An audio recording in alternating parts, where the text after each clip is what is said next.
নমস্কার বন্ধুরা, আজ যে রেসিপিটি শেয়ার করব সেটা হচ্ছে দুধ পুলি। সামনেই পৌষ সংক্রান্তি, তো সেই উপলক্ষে আজ তৈরি করব পারফেক্ট দুধ পুলি রেসিপি।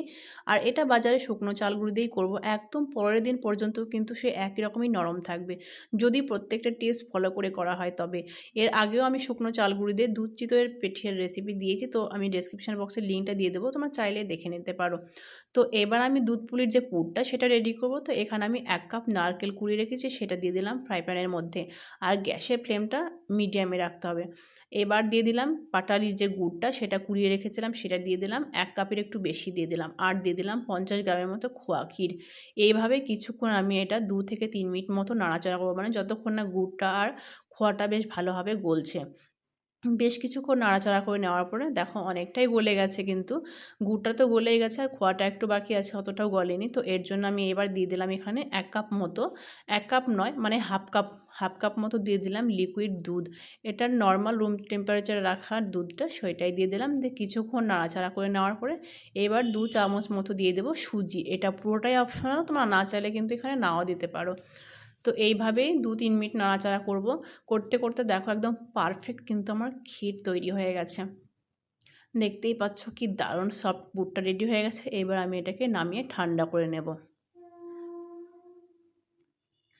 আর এবার যে দুধ পুলির করার জন্য যে ডোটা সেটা তৈরি করব। তো এখানে কড়াইয়ের মধ্যে দিয়ে দিলাম 1 গ্লাস মতো জল, আর হাফ চামচ মতো দিয়ে দেবো নুন। এবার হাই ফ্লেমে জলটাকে ফুটিয়ে নিতে হবে। জলটা যেই ফুটিয়ে যাবে ওইভাবে গ্যাসের ফ্লেমটা লোতে করে দিতে হবে। দিয়ে অল্প অল্প করে চাল গুঁড়ি দেবো। এখানে আমি 2 কাপ মতো চাল গুঁড়ি নিয়েছি, আমি দেখবো আমি কতটা লাগছে 1 গ্লাস জলে। তো অল্প অল্প করে দিতে হবে, একবারে কিন্তু দিলে কিন্তু ডোটা একদম জমাট বেঁধে যাবে, ঠিকঠাকভাবে হবে না। আর অল্প অল্প করে দিতে হবে, আর কন্টিনিউ কিন্তু নাড়তে হবে। আর গ্যাসের ফ্লেমটা কিন্তু লোতেই রাখতে হবে। ব্যাস আমার কিন্তু দেখো এখানে 1 কাপের একটু বেশি চাল গুঁড়ি লেগেছে। আর ডোটাও কিন্তু একদম পারফেক্ট ডো তৈরি করতে হবে, মানে বেশি শক্ত হবে না আর একদম যেন নরম না থাকে।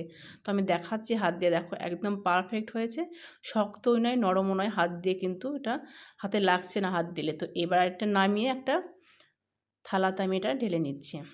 এবার হাত দিয়ে এটা বেশ ভালোভাবে একটা সফট ডো তৈরি করে নিতে হবে।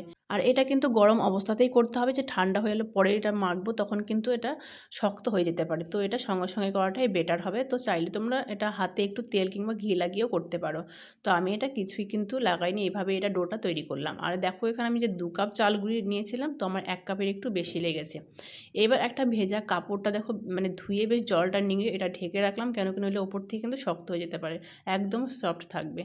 এইবার দুধ পুলির দুধটা আমি রেডি করব। তো এখানে আমি 1 লিটার দুধ নিয়ে নিলাম। এবার গ্যাসের ফ্লেমটা হাই করে 5 থেকে 6 মিনিট মতো এটা আমি জাল করে নেব। দুধটা আমার ফুটে উঠেছে, এবার গ্যাসের ফ্লেমটা মিডিয়ামে করে দিলাম। দিয়ে যে আর খোয়া ক্ষীর ছিল 50 গ্রামের মতো সেটা দিয়ে দিলাম। আর 1 কাপ মতো এখানে দিয়ে দিলাম পাটালি যে গুড়টা টুকরো করে কেটে রেখেছিলাম সেটাও দিয়ে দিলাম। এবার খোয়া আর গুড়টা যতক্ষণ না গলছে ততক্ষণ বেশ ভালোভাবে আরও কিছুক্ষণ জাল করে নিতে হবে। আর আমি এই দুধ পুলির যে দুধটা সেটা খুব ঘন করবো না, তোমরা চাইলে একটু ঘন করতে পারো। জাল হয়ে গেছে, এটা ঢেকে আমি সাইডে করে রাখলাম। এবার এখান থেকে ছোট ছোট দেখো কাপড়টা সরিয়ে একদম পুরো সরালাম না, ছোট ছোট লেচি কেটে নেব। তোমরা তোমাদের পছন্দ মতো লেচি করবে, মানে দুধ পুলিটা একটু ছোট ছোট পুলিটা হলেই বেশ ভালো লাগে। তো আমি চেষ্টা করবো একটু মানে বেশি ছোট না হলে একটু মাঝারি সাইজের করার। আর দেখো এইভাবে করে কিন্তু যে খুলিটা হয় সেটা করতে হবে প্রথমে। আচ্ছা, এটাকে তোমরা কি নাম জানো, মানে কি নামে তোমরা এটা জানো, তো আমাকে কমেন্টে অবশ্যই জানিও। তো আমি তো এটা খুলিই বললাম, যাই হোক। এইবার এর ভিতরে দিয়ে দেবো সেই ক্ষীরটা। আর ক্ষীরটা দিতে হবে মানে খুব বেশি দিলে কিন্তু মুখটা বন্ধ করার সময় বেরিয়ে যাবে, ওই যে এমনভাবে দিতে হবে, মানে খুব বেশিও না একদম কম দিলেও কিন্তু ভালো লাগবে না। আর এইভাবে দেখো হাত দিয়ে চেপে দিতে হবে, দেখো একটুও কিন্তু ফাটছে না। আর আঙ্গুল দিয়ে দুদিকে এইভাবে একটু প্রেশার দিলে একদম সুন্দর কিন্তু হয়ে যাচ্ছে। আর একটু ডিজাইন করলে দেখতেও বেশ ভালো লাগে। তো আমি কাঁটা চামচ দিয়েই দেখো ডিজাইনটা তোমাদের দেখাচ্ছি, কি সুন্দর হচ্ছে। দেখে কেউ বলবে না যে এটা কাঁটা চামচ দিয়ে ডিজাইনটা করা। তো তোমাদের যদি মানে সাজ থাকে দুধ পুলি মানে পুলি করার যদি সাজ থাকে, তো তোমরা সেখানে ওই সাজ দিয়েও করতে পারো। তো আমি সাজ ছাড়া এটা হাত দিয়েই তৈরি করব। আর আরেকটা আমি দেখাচ্ছি তোমাদের করে। আর লেচিটা মানে আমি খুব ছোটও করলাম না খুব বড়ও করলাম না, তো এবার আর শুকনো যে চাল গুঁড়িটা তো সেটা কিন্তু ইউজ করতে হবে কন্টিনিউ। তো দুটো যে হাতের যে বুড়ো আঙুলটা সেটা ভিতরে থাকবে, আর বাদ বাকি দেখো আঙুলগুলো পিছনের দিকে থাকবে, আর সবগুলো সমানভাবে এইভাবে করে ঘোরাতে হবে। আর ভিতরে বাইরে দুদিক দিয়ে কিন্তু শুকনো চাল গুঁড়িটা ব্যবহার করতে হবে। তো যেহেতু এই শুকনো চাল গুঁড়িটা এখানে থেকেই যায়, ওই জন্য দুধ পুলিটা যখন দুধের মধ্যে দিয়ে জাল করা হবে তখন কিন্তু অতটাও পাতলা হবে না, মানে ঠান্ডা হলে কিন্তু অনেকটাই ঘন হয়ে আসবে। সেই জন্য আমি দুধটা প্রথমে পাতলায় রাখলাম। তো তোমরা চাইলে প্রথমে ঘন করে এটা জাল দিয়ে নিতে পারো। তো একই রকমভাবে আমি আরেকটা তৈরি করে নিলাম। আর দেখো যদি ডোটা পারফেক্ট হয় তাহলে কিন্তু যখন পুলিটা করবে তখন কিন্তু একটুও ফেটে যাবে না। আঙুল দিয়ে চেপে চেপে দিতে হবে, তাহলে কিন্তু দেখতেও বেশ ভালো লাগবে। আর এবার আমি তোমাদের তখন কাঁটা চামচ দিয়ে দেখিয়েছি, দেখো এবার হাত দিয়ে দুটো আঙ্গুল দিয়ে দুদিকে প্রেসার দিয়ে ডিজাইনটা করলাম। তো ডিজাইনটাও কেমন লাগলো তোমরা একটু অবশ্যই কমেন্টে জানিও। তো আমি আরেকটা তোমাদের করে দেখাচ্ছি, একই রকমভাবে আমি সবগুলোই তৈরি করব। তো আমি আরেকটা তোমাদের ডিজাইন দেখাচ্ছি, ঠিক রকম এই কাঁটা চামচ দিয়েই করব। দেখো, তো কাঁটা চামচটা দিয়েই কিন্তু অনেক রকমের ডিজাইনটা হয়, আর হাত দিয়েও হয়। তোমাদের কাছে সাজ থাকলে তোমরা সাজ দিয়েও করতে পারো।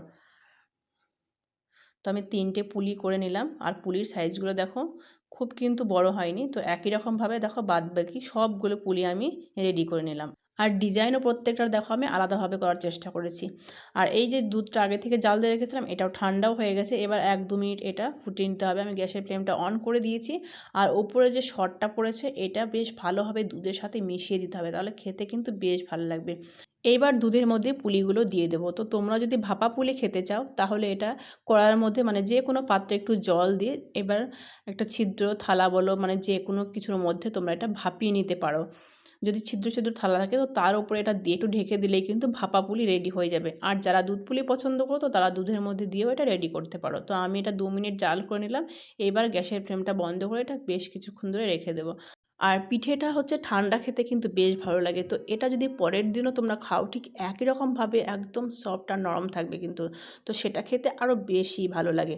তো যদি পারফেক্টভাবে ডোটা তৈরি হয় তাহলে কিন্তু তোমাদের দুধ পুলিগুলো ঠিক একই রকমভাবেই সফট আর নরম হবে, আর একদম কিন্তু তৈরি করার সময় ফাটবে না। তো এইবার পৌষ পার্বণে বাড়িতে কিন্তু নির্দ্বিধায় তোমরা করতে পারো এই দুধ পুলি রেসিপি। তো আজকে এই রেসিপি যদি তোমাদের ভালো লেগে থাকে তাহলে বাড়িতে অবশ্যই ট্রাই করো।